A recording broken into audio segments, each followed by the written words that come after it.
I'm Dr. Abhishek Tripathi, working as interventional cardiologist. आज हम बात करने वाले हैं how to prevent recurrent and repeated hospitalization in heart patients. Particularly जो heart failure के patient होते हैं उनमें repeat hospitalization is very common and it puts lot of financial strain, emotional strain, social strain and healthcare burden if the patient is repeatedly being hospitalized. सबसे अच्छी चीज़ क्या है इस रिपीटेड हॉस्पिटलाइजेशन का, ये लार्जली अवॉइडेबल है अगर हम कुछ बेसिक चीज़ों का ध्यान रखें, और ये चीज़ें बहुत ही बेसिक हैं विच एनीवन कैन डू एंड इससे काफ़ी सारे पैसे, काफ़ी सारा स्ट्रेस और तनाव और पेशेंट का स्ट्रेस हम काफ़ी हद तक कम कर सकते हैं। वो चीज़ें क्या हैं? सबसे पहली चीज़ और सबसे इम्पॉर्टेंट चीज़ क्या है, हार्ट फेलियर का पेशेंट या हार्ट अटैक का पेशेंट जब उनको हम डिस्चार्ज ले रहे हैं उस समय patient education at the time of discharge, this is the single most important thing. At the time of discharge आप अपने डॉक्टर से रिक्वेस्ट कीजिए उनके 10-15 मिनट एक्स्ट्रा टाइम का, और उसमें आपका पर्पस क्या है, आप समझें किस बीमारी के साथ आप एडमिट हुए थे, क्या परेशानी हुई थी, हमने कैसे आपको ट्रीट किया है, और घर जाने के बाद किन किन चीज़ों का ध्यान रखना है, मेडिसिन के बारे में समझ जाएं, लाइफस्टाइल जो मॉडिफिकेशन जो चेंज करना है, डाइट जो हमें आगे जाके फॉलो करना है, वॉक कितना करना है, मेडिसिन किस समय पे लेनी है, इन सारी चीज़ों को अच्छी तरह समझने के बाद डिस्चार्ज लें। So this is the single most important thing. Like if you are being educated properly at the time of discharge, you can avoid many unwanted hospitalization. And this is very important for all heart patients, particularly heart failure patient या heart attack के बाद के जो patient होते हैं उनके लिए। दूसरी important चीज़ क्या है, जब भी आप डिस्चार्ज ले रहे हैं, this is very important again for heart failure and heart attack patient, जब भी आप डिस्चार्ज ले रहे हो, fix up your appointment after discharge. So most of time हम देखते क्या है कि हार्ट फेलियर के पेशेंट हैं जिनको हम पानी का, वेट का और वजन का, मेडिसिन का समझा के डिस्चार्ज करते हैं, या हार्ट अटैक के पेशेंट हैं जिनको एंजियोप्लास्टी के बाद या बाईपास के बाद हम डिस्चार्ज करते हैं, वो अगर अपना फॉलो अप अपॉइंटमेंट फिक्स नहीं करते हैं, they miss that appointment time and they don't know how to contact the doctor again, और उनको वापस आके कहाँ मिलना है, किस तारीख पे मिलना है, उस समय तक क्या क्या चीज़ें हमें तैयार करनी है। If you fix up this follow up appointment before discharge, you know कि इस समय इस तारीख को मुझे डॉक्टर से मिलना है और इसके पहले मुझे इन चीज़ों को, इन रिपोर्ट्स को और अपनी सारी रिपोर्ट्स को हमें रेडी रखना है। सो इससे भी रिपीट हॉस्पिटलाइजेशन में हमें काफ़ी हेल्प मिलता है, because it keeps the patient plan and patients family plan कि हमें उस समय डॉक्टर को दिखाना है, उसके पहले सारे सिम्टम्स, सारे रिपोर्ट, सारे वाइटल उनको हम कलेक्ट करके रखेंगे। Third thing, compliance with medication and compliance with lifestyle.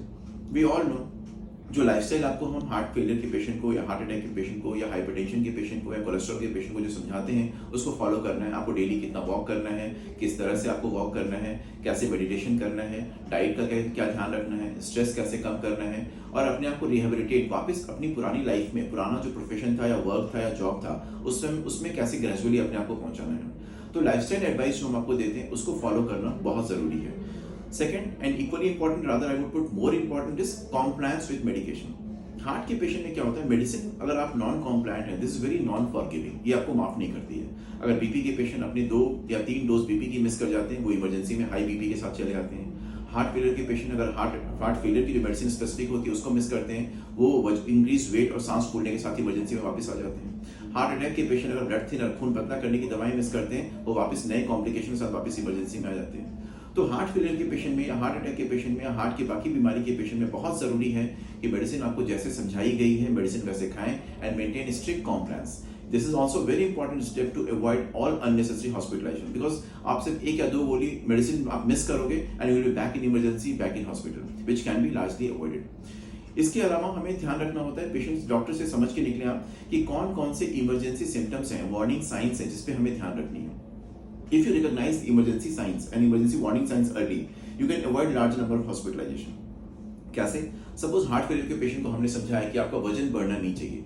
अगर आपका वेट डेली गेन हो रहा है और आप 5 किलो 6 किलो वजन बढ़ने के बाद नहीं, रादर आप 1 या 1.5 किलो 2 किलो वजन बढ़ने के बाद ही डॉक्टर को मिलते हो, ये मेरे लिए बहुत आसान है कि मैं आपको ओपीडी पे मैनेज करके आपको वापस घर भेज दूंगा।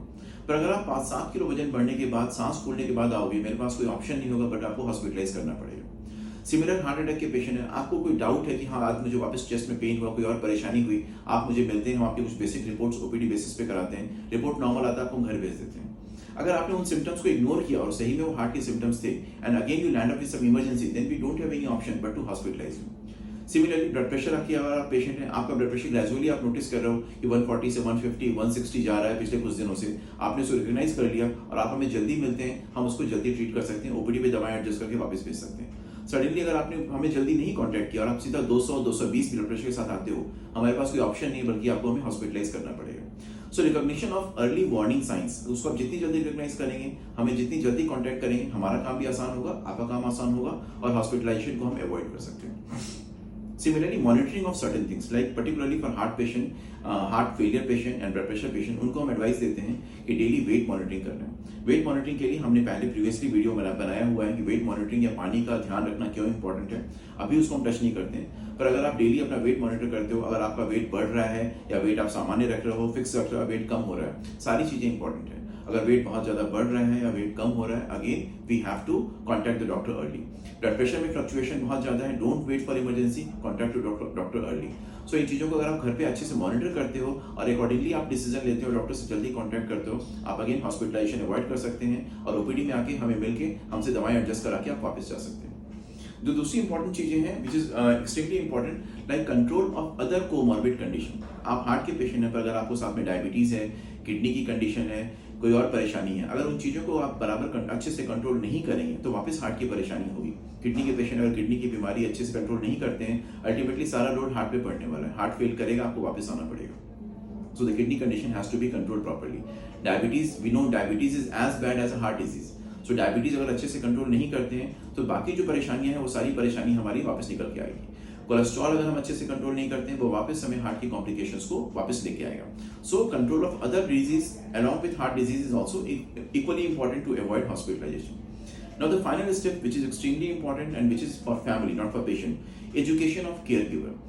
हम जब पेशेंट को डिस्चार्ज करते हैं या जब पेशेंट हमारे पास ओपीडी में आते हैं, पेशेंट को एजुकेट करने के साथ साथ I always make sure, we all make sure कि हम पेशेंट के जो केयर गिवर हैं, उनकी नियर जो फैमिली मेंबर हैं, उनके स्पाउस हो गए, बच्चे हो गए, ग्रैंड चिल्ड्रन हो गए या फ्रेंड जो भी उनको लेके आते हैं, उनको एजुकेट करें regarding his needs, regarding his understanding, giving him positivity and managing his medicines and lifestyle modification, rehabilitation at home. क्योंकि केयर गिवर उसमें उतना ही इंपॉर्टेंट रोल प्ले करते हैं जितना हम प्ले करते हैं। हम उनसे महीने में एक बार, 2 महीने में एक बार मिलते हैं, केयर गिवर उनके साथ 24 घंटे रहते हैं। सो उनको एजुकेट करने से वो चीजों को काफी जल्दी, पेशेंट से पहले उन चीजों को रिकॉग्नाइज कर सकते हैं जहां डॉक्टर को जल्दी कॉन्टैक्ट करने की जरूरत है। So education of caregiver is also extremely important. So as you have seen, these are all very basic things. पर अगर इन बेसिक चीजों का हम ध्यान रखते हैं, वहां पे अपना हम दिमाग लगाते हैं, डॉक्टर को हम इमरजेंसी आने से पहले कॉन्टैक्ट करते हैं, we can meet the doctor in OPD and can go back to home. But अगर ये इमरजेंसी सिम्टम्स या इमरजेंसी साइंस या इन चीजों में हम गड़बड़ी करते हैं तो कोई ऑप्शन नहीं होता, बल्कि आपको फिर हॉस्पिटलाइज करना ही पड़ता है। So revise these things, keep these things in your mind and make sure that you are avoiding all these unnecessary hospitalisation. वो आपका कॉस्ट भी बचाता है, आपका सोशल स्ट्रेस बचाता है, आपका इमोशनल स्ट्रेस बचाता है और हमारे हेल्थ केयर सिस्टम पे भी स्ट्रेस को कम करता है। So I hope this video was useful for you. For other videos, you can subscribe our channel and can watch other videos.